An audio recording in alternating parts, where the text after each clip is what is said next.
on the road of recovery. I am Cody Bowen from Washington Courthouse, Ohio.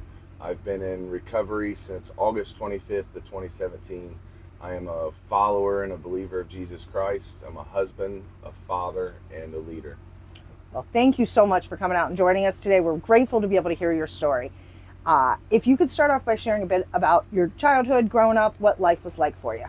Yeah, so growing up, some of my earlier childhood memories that I can remember initially was I was about 5 or 6 years old, and it was learning that I was adopted, that the man that I had called my dad wasn't my father.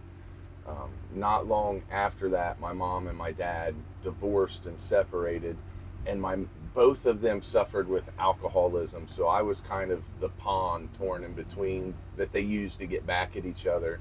And I can remember feeling so torn and uncertain as to what to do or how to handle that.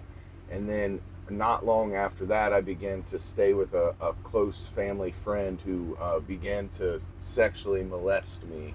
So from the ages of about 5 or 6 to 11, there was emotional abuse. My father, he was physically abusive. So I was experiencing, emotional abuse, physical abuse, sexual abuse, and this spiraled into my early teen adolescent years because something was missing from within me, something was taken from me. And the only way that I thought that you developed your manhood or your status in society was by drinking and sleeping with as many women as you possibly can. Throw in the drinking with everything else that I'm experiencing. By age 16, I decided that I would emancipate myself from my parents. I legally divorced my parents, so to speak. Yeah. I moved out and went on my own, and Burger King just was not paying the bills given the fact that I'm now drinking every day. So I started to sell marijuana, and just like anybody else that starts off on that path or down that road, the marijuana leads to the cocaine leads to the crack leads to the ecstasy. And I didn't really have throughout my addiction a drug of choice. When I'm asked oftentimes what my drug of choice was, I usually say more, because it didn't matter if it was cocaine, if it was crack cocaine. I've actually overdosed 3 times on ecstasy in my active addiction. One of those they believed was going to be permanently fatal. Fast forward a little bit into my adult life, I met a young lady, as we do. And I thought that I was in love with her. So we moved in together. We developed this relationship. She was just as torn and lost in the disease of addiction as I was. She becomes pregnant with twins. So we had twin daughters together. We get married. Again, the whole, even us getting married was a part of my self-centeredness. I thought that if you were married in the state of Ohio, you didn't have to pay child support. So we get married, and the life is just chaotic, and it's constant chaos. We're constantly fighting. We're constantly being evicted. She ends up leaving and going her separate ways. She also had her own disease and her own things that she had to work through and address. And then, me being as codependent as I am, I meet another woman, and we have a child together. I'm still married to the twins' mom. Her addiction became to the point where she wasn't able to care for the kids. So I received custody of our twin daughters at that point in time. And then that's when things got really super bad for me. I became very physically abusive in our household towards the mother of my child. We had 3 evictions within a year. There was a point in time where we had bed bugs, no electric, no water. It was just, I was miserable. And this young lady didn't even smoke cigarettes. Like, I exposed her to a world that she knew nothing about and was not prepared for. So her and I ended up separating. After her and I had separated, my disease became very progressive. There was a point in time where myself and my twin daughters, whom I have custody of still, were homeless. I used to have them go into gas stations and steal cheese and peanut butter crackers so that I would have something to eat, because they would get free school lunches, and there were other members of our family that were more concerned about their well-being than I was.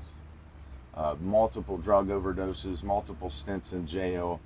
There was several times where individuals and organizations would try to take custody of my kids, and I would be really good at manipulating and being deceptive and making them think or believe that I was doing things that I needed to do to obtain them back. So that never got really pursued until my last overdose that I had. I overdosed in Washington Courthouse at a cousin's house in the backyard. It took 6 doses of Narcan to bring me back. This was while my twin daughters were in school, and when I got to the hospital in Fayette County, they have to hold you to observe you after you've been administered Narcan. And when I got to the hospital, I had a family friend of mine that came in and had told me Children's Services was at the bus stop waiting to take my kids. And I think that was the sobering moment for me, where I realized the jig is up. So I sat down on the hospital bed, and I went away to treatment for 8.5 months. Wow. And, were you able to maintain sobriety? Yes. Okay. But not healthy decision making. Okay. I wasn't as involved in fellowship meetings as I should have been.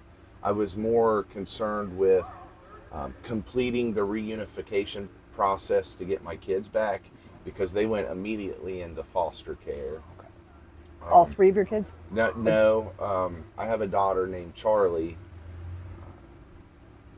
that was with the woman that didn't drink or use, or I actually haven't seen her in about 5 years, even in recovery.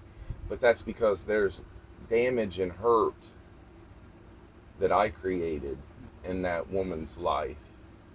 And was a point in time, one of our last telephone communications that we had, that she let me know that even this my name being said brings back traumatic things for her. So I have to allow her to heal, and it's not up for me to decide how long that takes, what that should look like. And then within my first year of recovery, this was after leaving the center, the girls' mom and I were still married. Okay. Well, she passed away of a drug overdose. So sorry. So that put me financially responsible for her funeral and making arrangements. And I wanted my daughters to be able to say goodbye to their mom, whether that was an urn or whether that was a casket, whatever, but I wanted them to have the opportunity to say goodbye to her. Mm-hmm. And I remember I made a Facebook Live and was just like, I informed people of what I was experiencing, what was going on, and what I wanted to have happen for my daughters. And then the funeral home calls me, and they're like, some guy just called and paid for everything. Not only did he pay for everything, but there's money left over. And it was a gentleman by the name of Tim Ryan, and he's huge in the recovery community. And he went out of his way, and his nonprofit that he started paid for my daughter's mom's funeral in full. Wow. And gave my kids an opportunity to say goodbye to their mom. That's incredible. So if you could talk about what your life looks like today, and how today does how do you deal with relationships? How have you found healthy relationships? Okay, so there got to a point in time where I said, if it is just myself and my daughters and Jesus, I'm happy. Mm-hmm. I don't care how hard this gets, how difficult this is. I don't care about figuring out a babysitter. I'm doing hair. I'm gonna learn. I'm doing this, and it's just, if it's just us, cool. Mm-hmm. And I wasn't even looking for a relationship. I had no want, desire, and the There actually was a friend of mine that I had met in the rooms. She became my best friend. I was able to be honest and open about what I was experiencing and what was going on in my life, and she was a listening ear, and we decided to start dating, and we got married June 24th of last year. We just had our first wedding anniversary. Wow, Yeah. that's awesome. She actually, on the way, or yesterday, she started having contractions. She's 9 months pregnant Oh, how exciting! with my first son. So Very cool.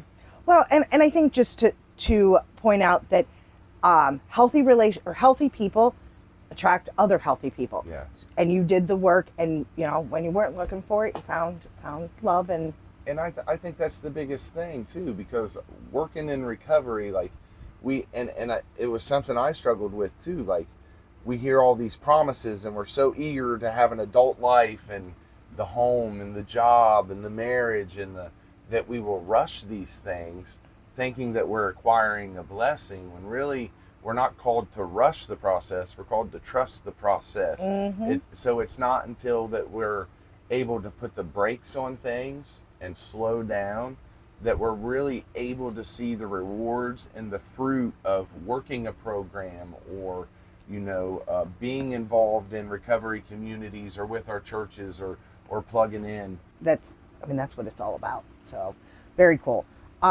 Is there anything that we missed that you would like to talk about? There was so much that we missed, but we could honestly sit in this RV for yeah, probably 2 days. Yes. I mean, there's been car accidents. I've had people die in my arms. I've watched overdoses. There was a lot of carnage and heartache and pain that has been experienced in my life. And I'm just thankful that now, today, it serves a purpose more than haunting me, that it can be used to help other people. Absolutely. If you could share some words of wisdom or a message of hope, something that when you're struggling personally, that you kind of lean on, or that repeats over some of those cliches, but something that holds true to you, that you really find comfort in. There are so many. A couple would be good too. To know that no storm lasts forever. I had a sponsor tell me one time that it was important for me to imagine my thoughts as waves in an ocean, that I didn't get to pick which waves came in, but I did get to pick which ones I'm going to ride. So it's been important for me to know that if I'm having bad moments, or I'm having these intrusive thoughts that won't leave, or I'm just having an all-around crap day, that it's fleeting. It's going to pass. I also learned early on in CBT that our feelings are there for us to feel. They don't require action. If they required action, they would be called actionies, and they're not. They're called feelings. Yeah. So for me, for a majority of my life, if I felt angry, I acted angry. If I felt depressed, I would act depressed. So for me to be able to know and identify that there's a disconnect there, that I can feel one way yet behave another, has been crucial for me. It keeps me from falling in that funk, or engaging in the stinking thinking that I used to, that just led to more poo, So that's been huge and beneficial for me too. And also knowing the importance of remain teachable. People can give us good advice all day long, but if we're not willing to apply that and implement it and walk it out in our lives, we're not going to see the results that we want. And it's also been huge for me to know that